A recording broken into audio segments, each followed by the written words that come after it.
A colliery is much more than a coal pit. It is a rambling place where passages, tunnels and cantilevered walkways interweave in a jungle of brick and iron. Once the coal was above ground, pieces of stone were removed by hand. It was sorted into different sizes and grades and washed mechanically. Then it was loaded into railway wagons, whether for immediate sale or for stockpiling nearby. The railway tracks ran at ground level. There were through roads for empty and loaded wagons, roads for loading coal of different grades, and a separate road for pit machinery and timber. Railway sidings were a vital feature of any colliery. At Newtongrange, they were linked to the old Waverley line running to Edinburgh from Carlisle through Howick and Dalkeith. Much of the coal was shipped from Leith. Records of coal working in Lothian go back to the year 1210 and the monks of Newbattle. At the Reformation, the abbey's coal pits were taken over and they were worked privately for over 300 years.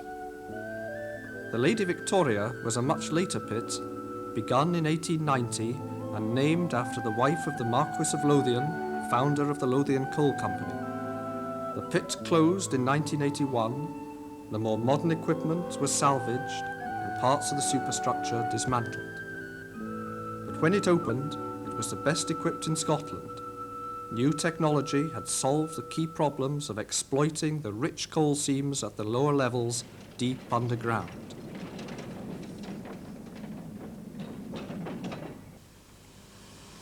At the heart of this massive industrial complex was the boiler house. Furnaces and boilers hissing, rumbling and roaring. It took a day, sometimes two, to heat a 10-metre boiler from cold and to raise steam from water supplied from local ponds. Wherever possible, hot air and smoke were recycled to transfer maximum heat to the water.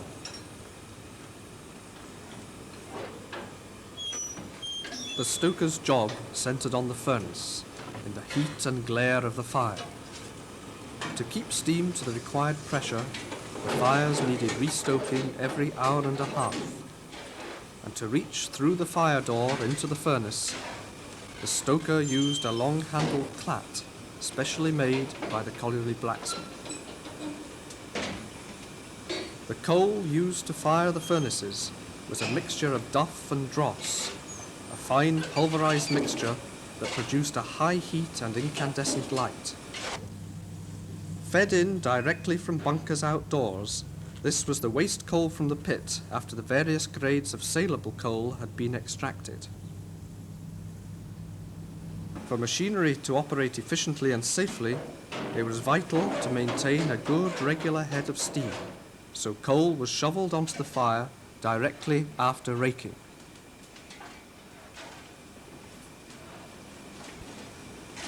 It was a full-time job for a stoker, keeping all his boilers at maximum pressure.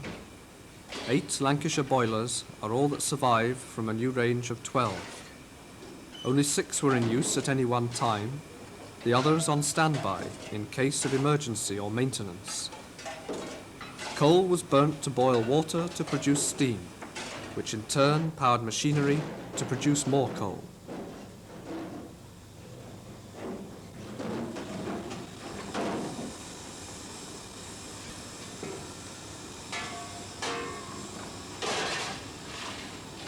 The ashes from the furnaces used to be removed by suction. It was like a big hoover, said one of the stokers, and saved a good deal of dirty, dusty work. But as the equipment wore out, ash removal, like firing, was carried out manually. It was very much a return to earlier, labour-intensive techniques. The stoker used a curved shovel, also made on site, to empty the ashes into an iron barrow. Just like raking the fire and shovelling in coal, removing the ash was a slow, regular, rhythmical process where knack was as important as strength.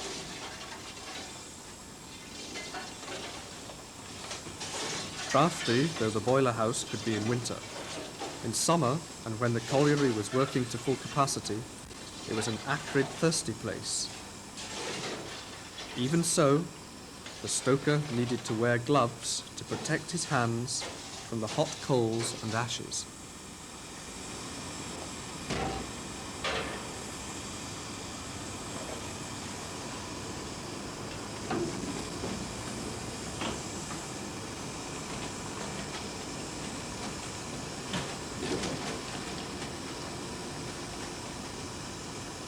The hot ashes from one furnace alone would fill a barrow. They were wheeled out, past the boilers and coal bunkers, out through the boiler house door and onto the tip. At the Lady Victoria, steam from the boilers was used to pump water from the underground workings. It was also once used to generate electricity and even to distill gas. And when the days of the pit pony came to an end, small wagons or hutches were simply clipped on and off a moving wire rope driven by a steam-powered haulage engine in a way similar to cable trams in the streets of Edinburgh. Latterly, about half the steam was used to heat workshops, offices and pit head baths. The other half powered the winding engine and this small pump.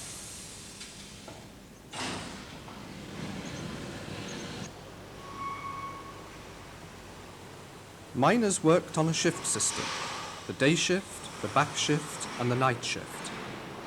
For the engine man, maybe a full hour at the beginning and end of each shift was given over to raising and lowering men.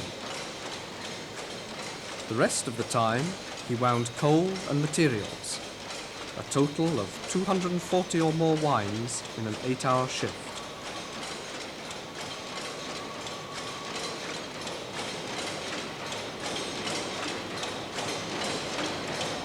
With the cage 3/4 down the shaft, the steam was cut off and the brakes applied.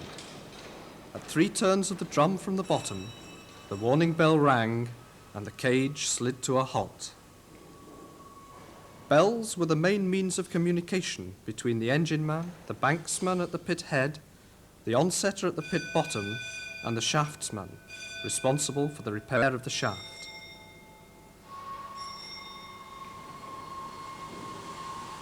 The cable ran out from the massive drum. It passed over the pulley wheels high above the pit shaft and down to the cages, a separate cable for each cage. The engine man made regular safety checks on his engine. The banksman had to search miners for matches and cigarettes, since explosion and fire are ever-present risks underground. The double-decked cages were allowed to carry 48 men or up to 12 hutches. They dropped at 10 3/4 meters a second when carrying men, 17.5 meters a second for other loads. Although firmly weighted, they tended to sway sideways and often banged together as they passed. It was something that took a little getting used to.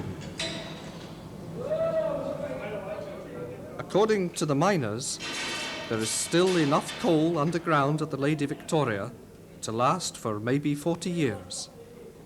The National Coal Board, however, to whom the pit was transferred in 1947, considered it no longer economic. Along with the giant beam engine at the former Newtongrange Colliery, it now forms a part of the Scottish Mining Museum.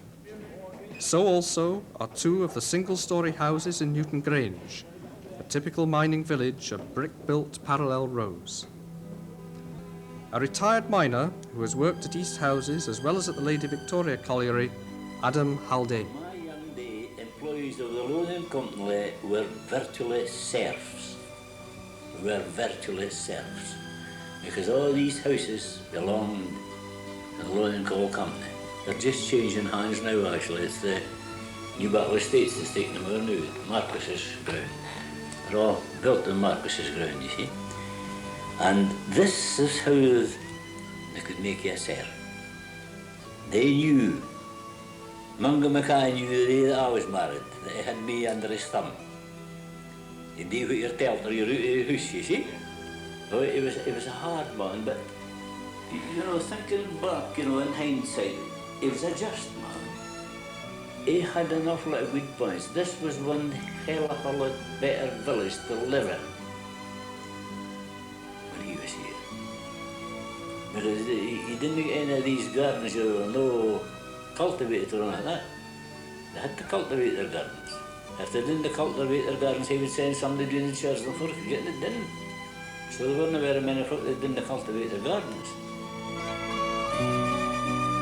Coal mining is probably Scotland's oldest major industry, and miners and their families, long regarded as a race apart by the rest of society, are amongst our longest established communities. The Lady Victoria, however, had become an anachronism. In the age of the microchip, the days of steam are past.